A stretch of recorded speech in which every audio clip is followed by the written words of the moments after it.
I'm very excited to have Lee Taft on the line with me.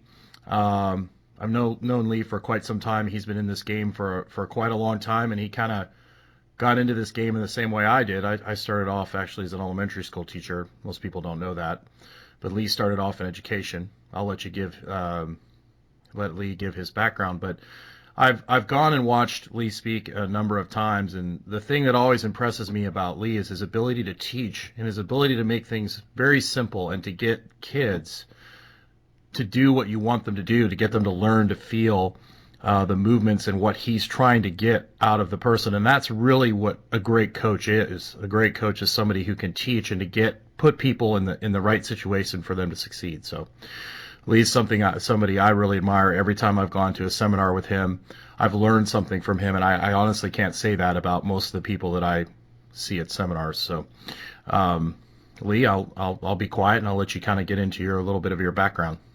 All right, thank you, Jim. I appreciate it. You're so kind, and I've always enjoyed spending some time with you every time we together at a clinic. It's funny. I've done a few interviews over the last week or so, and I always enjoy talking about where I came from, simply because it's amazing how uh, people always say, times really don't change when you look back at, kids are always kids or athletes are always athletes, but it really has changed a lot. And, having grown up in the education field like you did, my entire family, my father, my brothers, my sisters were all educators. So I pretty much knew what I was going to do growing up. And I started out, graduated from Cortland State in New York. I went right to my old high school, got a phys ed job, became a basketball, football, and track coach, and also, I was kind of the de facto strength coach. And after 2 years, decided to move on to try to get into higher level coaching. Wanted to get into college, and at the time when I tried to do that, what I did is I left New York and I went to Alabama to the United States Sports Academy to do my master's and try to get into college coaching. It was right around the time when rules were starting to change, NCAA. So I wasn't really able to get in on the court. Like I could have. I was trying to do a mentorship or like an internship at a Division I college. That's kind of where I wanted to be. And everybody said, yeah, you can, Lee, but you can't get on the court. You're going to be in the office and helping stuff there. NCAA rules say we can only have so many coaches. So I was like, that's not what I wanted. So I went to my next passion, which is strength and conditioning, and ended up going to well, at the time, I'm assuming it still is, but it was the Bollettieri's Tennis Academy. It was the world's largest tennis academy.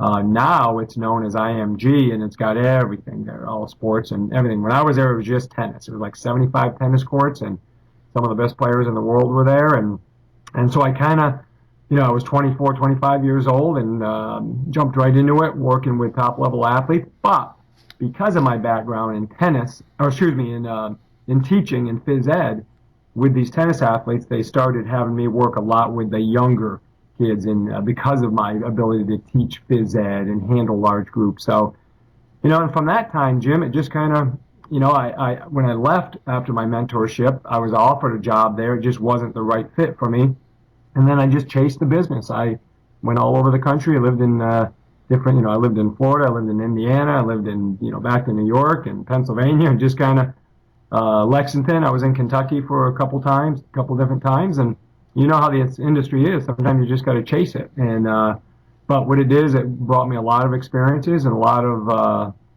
good experiences, and kind of got me to where I am today.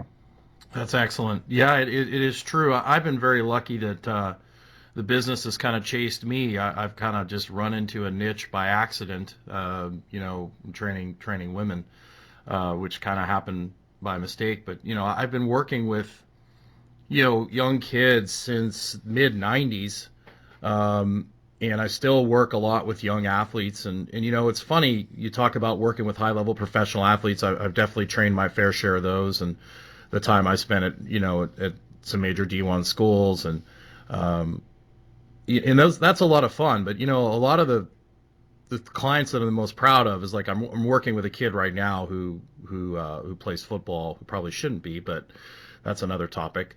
Hmm. But the kid wasn't even practicing. Like he was standing in practice and watching because he physically just could not do what he needed to do. And we were able to start where he is and, within a couple weeks get him so he could practice, and then by the end of the year he was actually playing in some of the games. So I'm actually much more proud of that than I am working with some of my high level guys. Just to be able to lower, the teaching ability to somebody that it's a lower level, because the kid obviously is never going to play at a super high level. He's just happy to play. So that's pretty cool. I've noticed, we've talked about this off and on. The kids, something is different, and maybe part of it is that I'm more selective and picky about form and how people move, but kids are just not moving like the way they used to. And like Mark McLaughlin pointed out at the seminar we were just at, kids are coming in with 100 plus resting heart rate. When I was 300 pounds at the height of my powerlifting career, I never had a heart rate over 80. So we've got kids coming in with these high heart rates. They don't move well. What have you seen? Are you seeing the same things I'm seeing, or am I just going crazy? And how has that affected your ability as a coach? It's funny. I've had conversations with many professionals and parents and just like a general coach about this very topic. And I've had some people say, kids are kids. They haven't really changed much.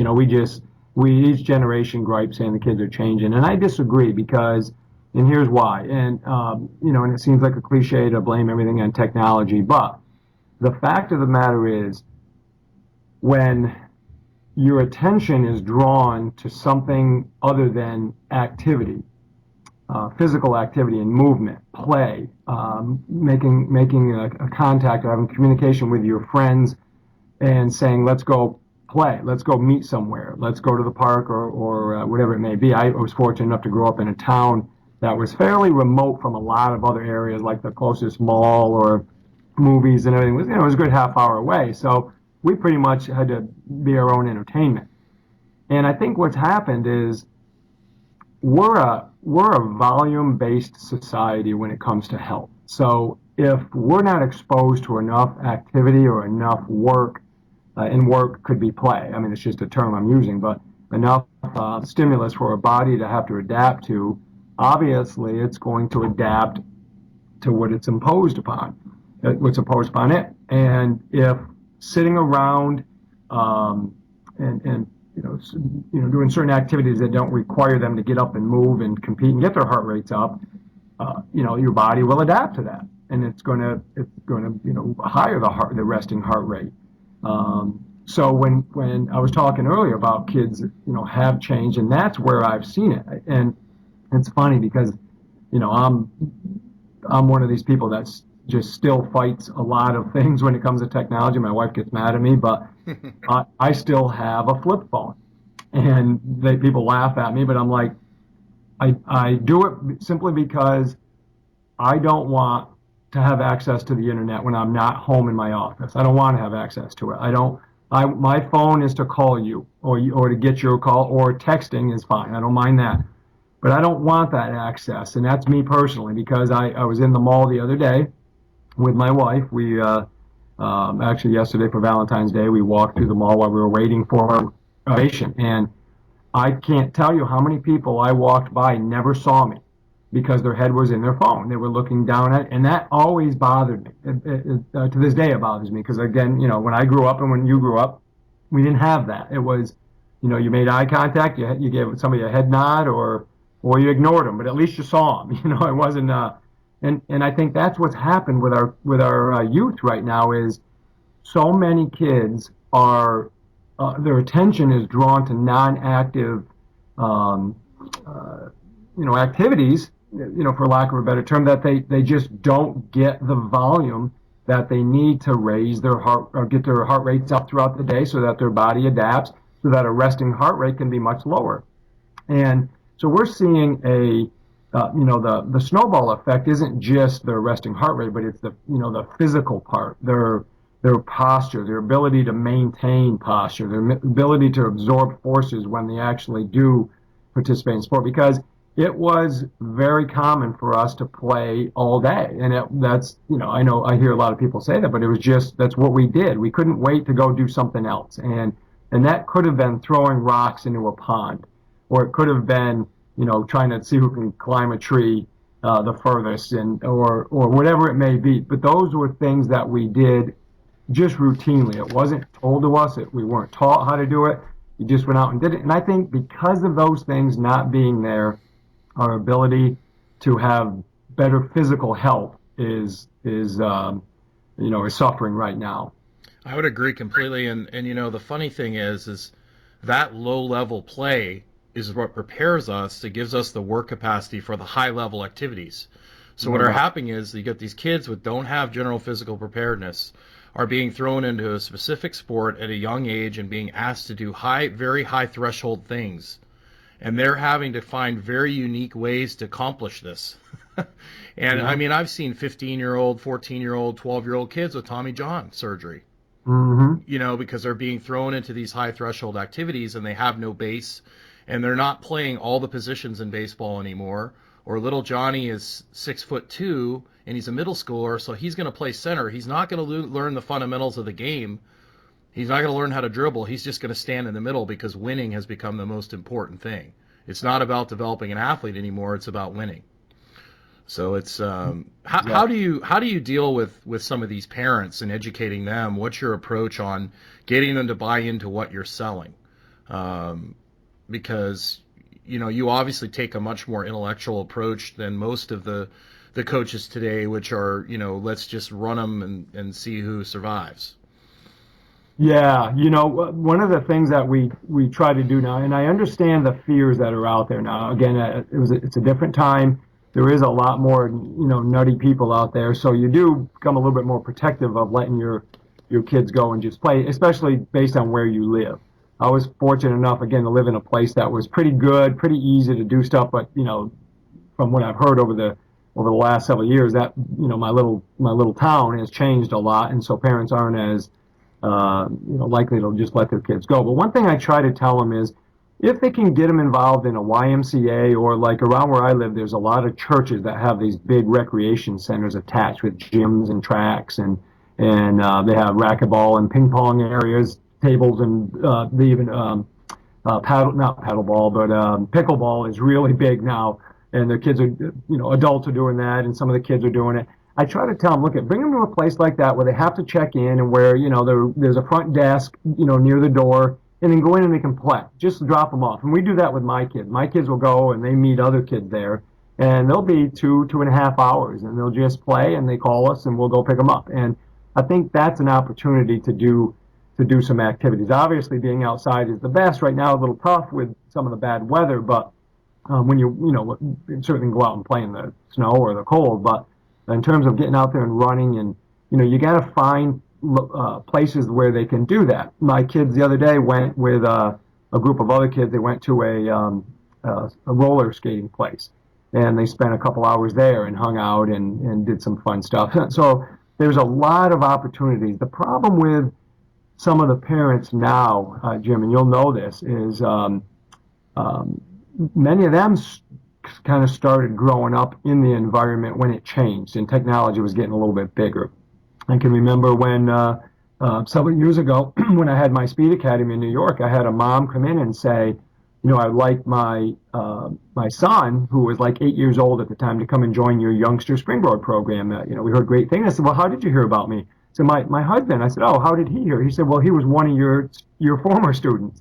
So you forget, you and I, we've been in this for a long time. So some of the parents that I had that come in, I actually had them as students. So I had them as athletes in my facility. So they're younger, and they grew up when technology was changing. So what they're used to is what they're going to talk to their kids about and expose their kids to, as to what I was used to. I mean, my dad was born in 1919. I mean, he was in World War II, and my mom was 1922. So what they grew up in and what their experiences they shared with me are a lot different than what kids are being told now. So it wasn't uncommon for my mom to say, "Get out, just get out of the house, go do something." That's not nearly as common now. It's kind of like, where you going? Don't go out unless I hear you or I see you or I know where you're at. And rightfully so. There, again, like I said, there's some crazy things out there, but so I think that's one of the things I try to talk to parents about is, yeah, you got to be safe, you got to be careful. I get that, but there are places you can take your kids and let them go. Just find a fun place, find a recreation place where they can just go play. And if if you can get them to put their phone down for a couple hours, then they can just have some free play. Great. What about buying into the process of, starting where they're at? I get a lot of these. The parents will come in here with their kids, and they'll be like, "I want to do LeBron James's training program," or "I saw, Kobe Bryant doing this," or my kid needs to do this. What do you, what kind of stuff are you doing to get these parents to, hey, your kid can't stand on one foot and he can't even skip. So I don't think doing depth jumps with a weight vest on is a very good strategy for long-term success. Yeah, exactly. And that's always been a tough one. A couple little stories here, but one of them is that parents really have no problem when kids go into school. And if they're in third grade, they say, well, yeah, I want my kid doing third grade work. Maybe they can do a little bit of fourth grade work if they're, talented enough. And I try to explain to them. I said, then why do you want them to skip ahead physically? What's the difference? I said, I know what you see on ESPN and you see on TV, and you may see another athlete that's a little bit more physically gifted. But I said, there's a reason we start kids in kindergarten and work their way up. There's progressions, and the physical part of the body development demands those same progressions. Now, we can speed it up a little bit because genetically some athletes are, just gifted and can handle more. But just because they're gifted and can handle more doesn't mean it's the best thing for them in the long term. Now, you are familiar, Jim, with I have a nephew that is an NBA player, and his name is Jimmer. And when I was in New York, where we're from, and where Jimmer's from, and Jimmer came and trained with me since he was a little boy, all the way up through. Parents would say, I want you to do what you did with Jimmer, do that kind of stuff. And my response is, do you have 15 years? And they kind of look at me and laugh, and I'm like, but seriously, I said, Yeah.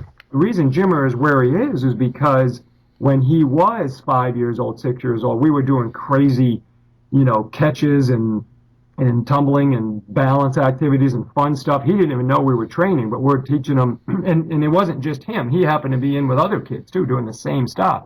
And it was just a process. It was a process of making sure he was having fun, and we challenged his balance and his body awareness a little bit, and we got his strength and his speed, and we hit some critical periods of development so that we knew we were getting closer to reaching his potential when he got older. And then over time, it just took off. And then when he became like halfway through his sophomore into his junior year, then his body changed. Physically, he changed, and then things just started to click.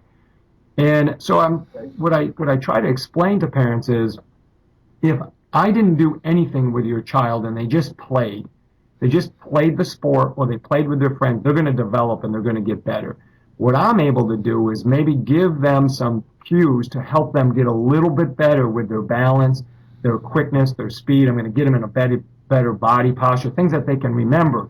But if they can just remember that stuff while they're out playing with their friends and just trying to be in a better athletic position, they're going to develop anyway. And then when they get older, now we can start to, we can really get them into a good, strong program. And not that I don't want them with me when they're younger, because I do. I mean, it's not only a business, but it's also, I know the benefits because I know how to progress a young kid and make sure they're having fun and developing. But goodness, I mean, there's so many times I've told parents, look, just let them play, let them go out and do some running in the park and play frisbee with great tracking skills Mm-hmm. so that's kind of what I try to get them to understand is it isn't about next week we have to be the best athlete we ever can be. It's a process. So Yeah, you don't want to have the best 8-year-old, and then no. when they're 18, they don't want to play anymore. And unfortunately, I'm seeing that a lot. And then going back to development, I've been reading a lot about the brain and a lot of the stuff that Bill Hartman's kind of turned me on to about, cross connecting and movement and brain, cognition. And I mean, if you don't move well, your brain is going to be limited in its ability to learn and all sorts of crazy stuff. I mean, it's insane how much movement plays a role in thought and cognition and memory.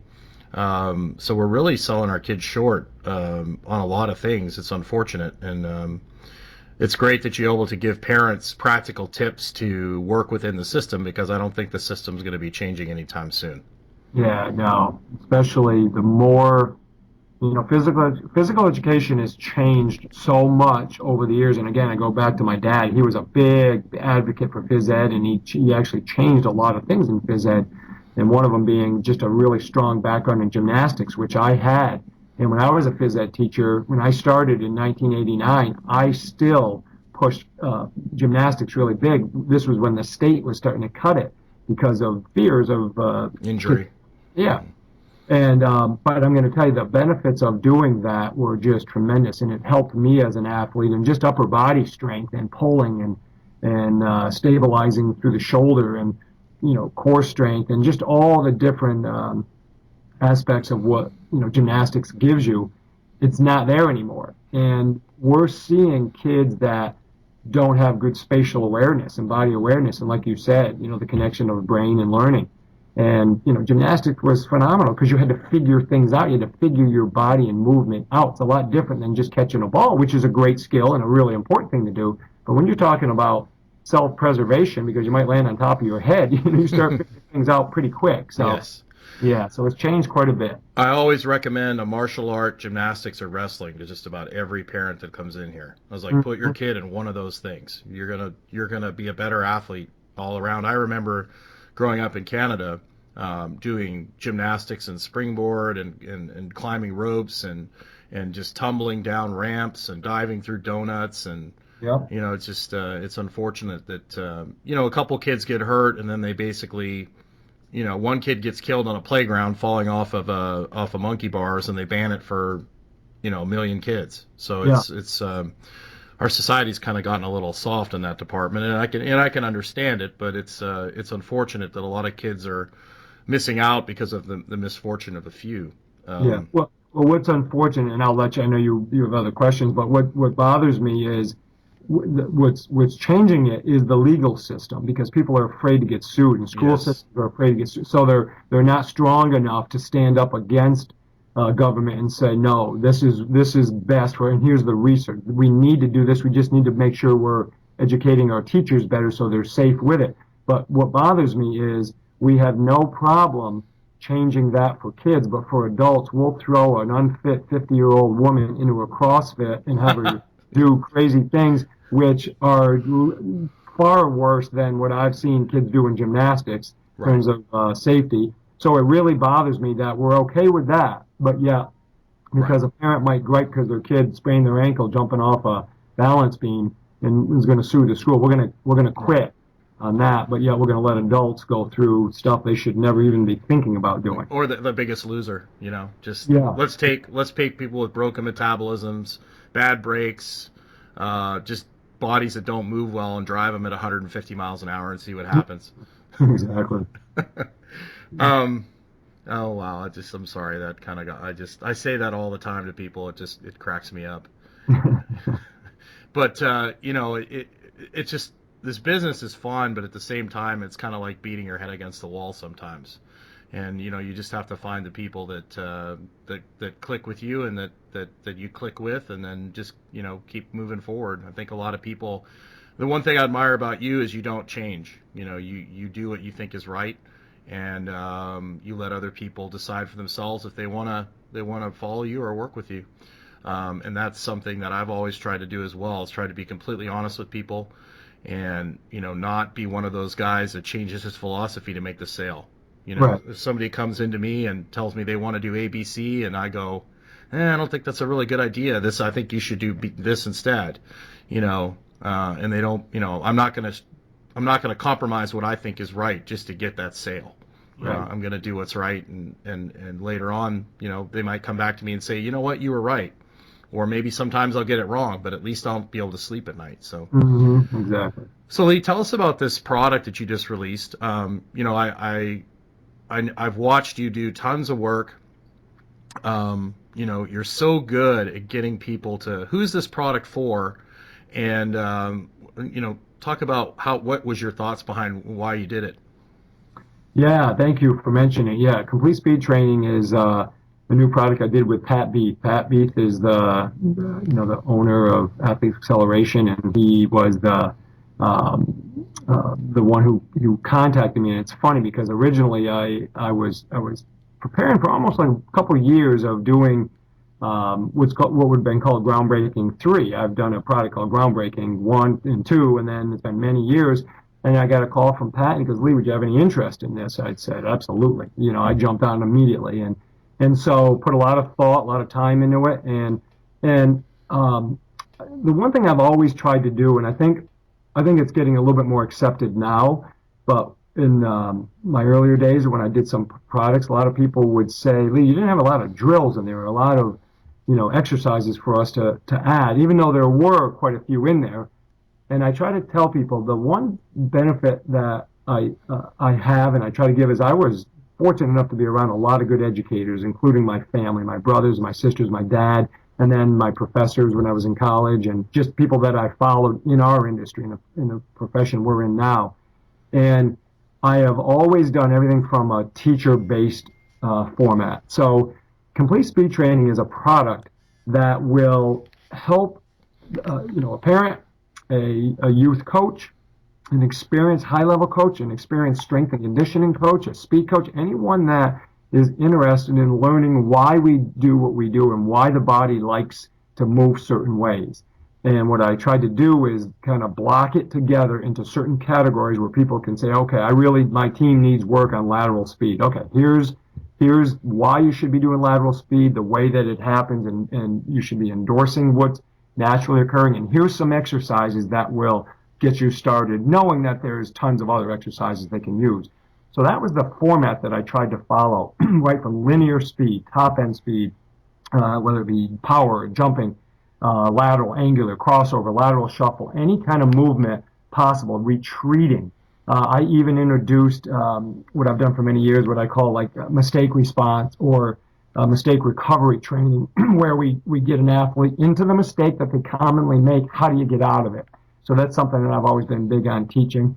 And it's about making sure the viewer understands the methodology, the strategies, and the principles, the laws of movement. Because once you do that, you can do anything you want. You can train an athlete any way of any ability or any sport because you understand movement, you understand the relative use of the core and the stiffness that has to occur to become a quicker athlete. So that's really what my stuff is about. And I know you and I've talked about this in the past. It's a teaching tool for people who really want to know how to become a better.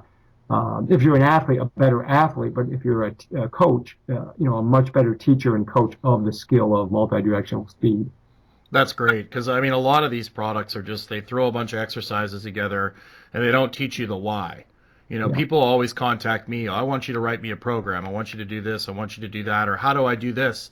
I'm like, you've got to learn the principles of why you're doing what you're doing. What is Mm-hmm. your goal? What are you trying to accomplish? What is your weaknesses? What are you lacking? And then once you understand adaptation and you understand homeostasis and you understand all these things, you can start assessing people and picking apart what you need to do with people. But if you don't have that underlying why, then you're just basically copying a program off T Nation or wherever and running it with people, and that's not going to get you the best results with the least amount of effort. Agree. So, Yep. Lee, why don't you tell us where people can find that and where they can find more information on you? Yeah. If we first of all, if they go to leetaft.com,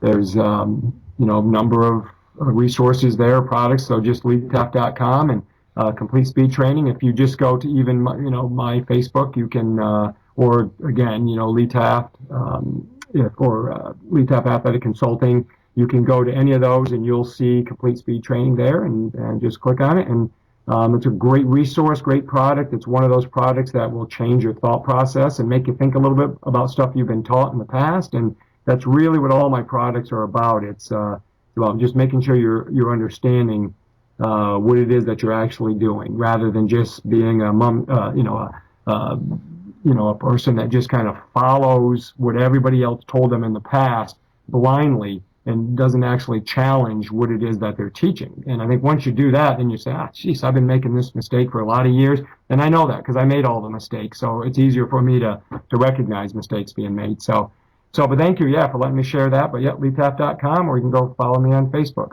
That's awesome. Thank you so much. And if any